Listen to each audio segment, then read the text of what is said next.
Namaskar. I think many of you know the meaning of this. Anyway, I tell you. It means the divinity within me. It calls Atman, the unit of Brahman, the Godhead, is greeting the divinity within you. Let's see. Hinduism is one of the oldest religion of the world, you know that. There are historical evidence of 5,500 to 6,000 years old early Harappan period or Indus Valley civilization. But Hinduism started much earlier than those periods. Its roots goes back to a prehistoric period. Obviously, Hinduism has gone through never-ending series of changes, still it's going. Big temples, idols, festivals, etc. came in much later time.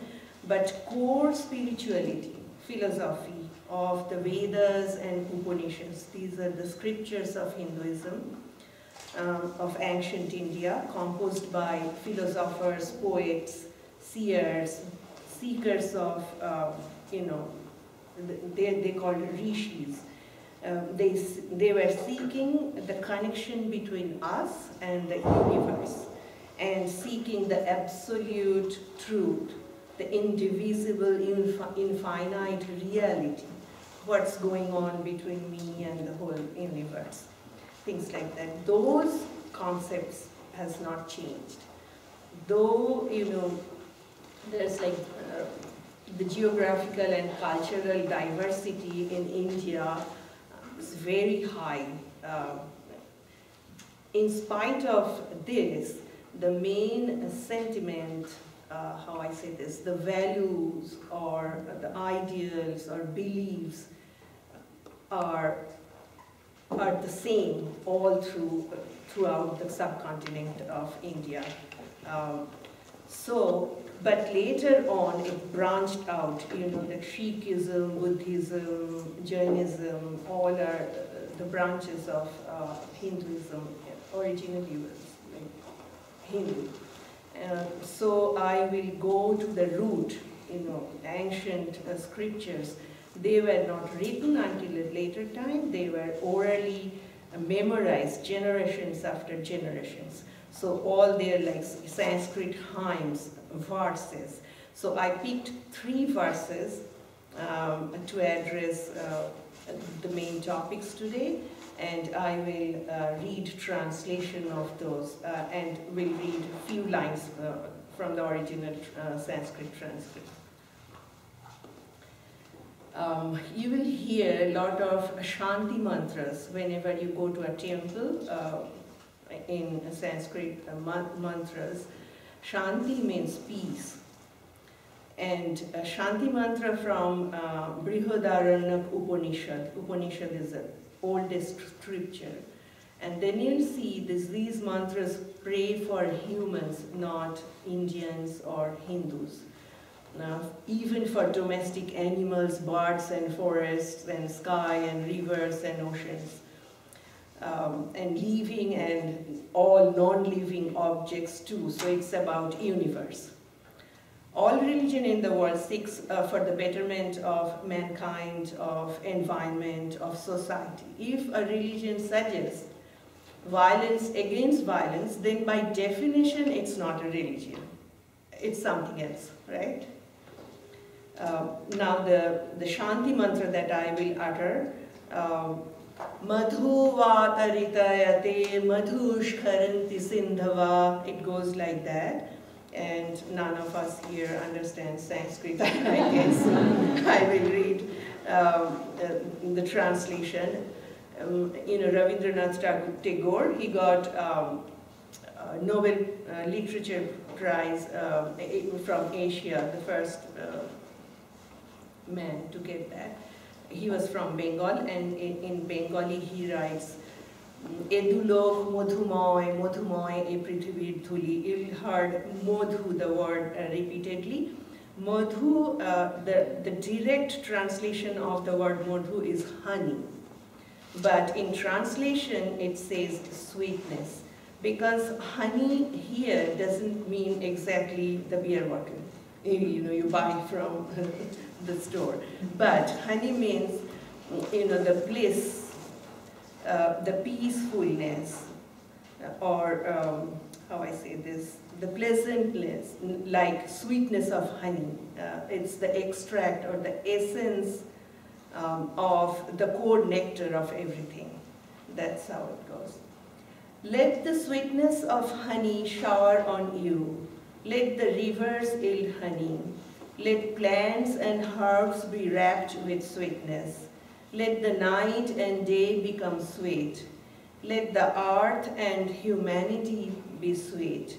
Let our ancestors, the heaven, the earth be sweet. Let the vegetation be covered with sweetness. Let the sun be sweet, and our cows give sweet milk. Here, ancient Indians were very much dependent on cattle, so you see that in this Sanskrit hand.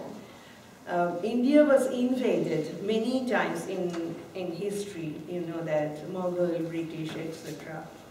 And since British left India 69 years ago, the border remains open in many places, and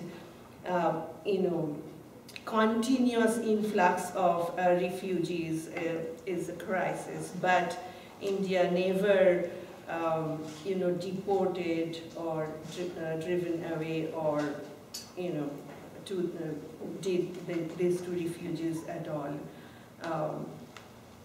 The verse that I'm going to recite is from the Taittiriya Upanishad, and old scripture.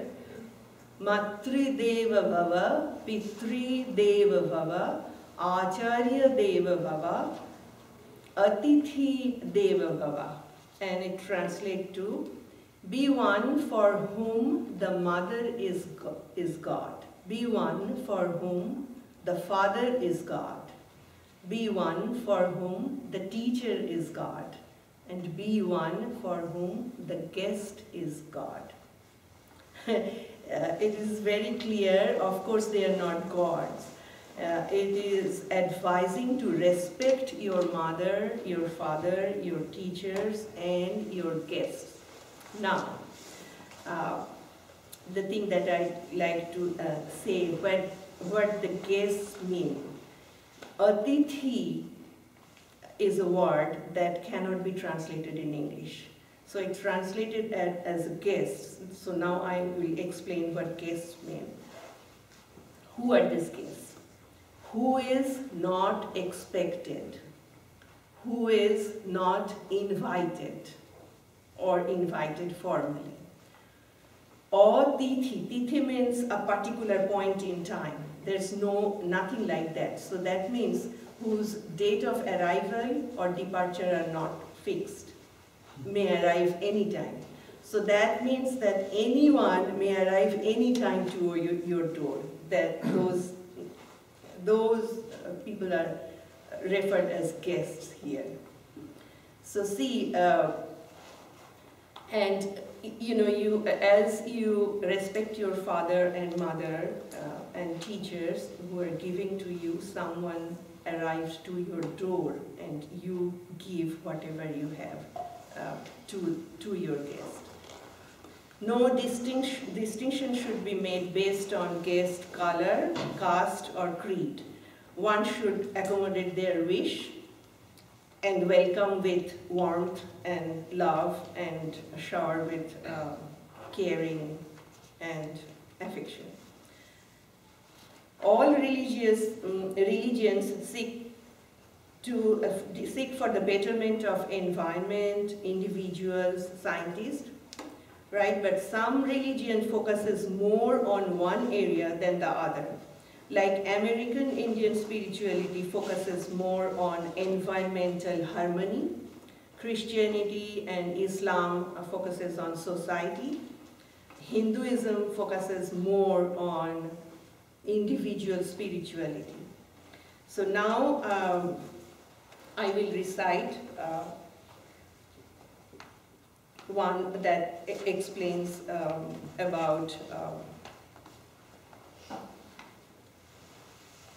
fear, how we should strengthen our inner power. I don't know how to explain this. Rabindranath Tagore, I will recite from, his poem is not from the ancient script, but he was very much influenced by Upanishad. So in his poem, you will hear the resonance of ancient scriptures. In this poem, he is saying that I pray to God to give me the strength, inner strength, so in good times, so that in bad times I'm not confused or I don't question your existence. Save me from danger is not my prayer. In face of danger, may I not fear. To my pained heart, consolation you may not offer. Instead, sorrows may I be able to conquer. If help I cannot gather, my strength not shatter. If loss I bear, if deception is all that I could gather, may I not accept defeat ever. Please deliver, may not be my prayer. To stay afloat, may I have the power. Your burden I will shoulder. Such consolation you may not offer. May I always have the power to bear. In days of joys to you, humbly my prayer may I be able to offer. In nights of despair, when deceives the world entire, may I not doubt you ever. Namaskar.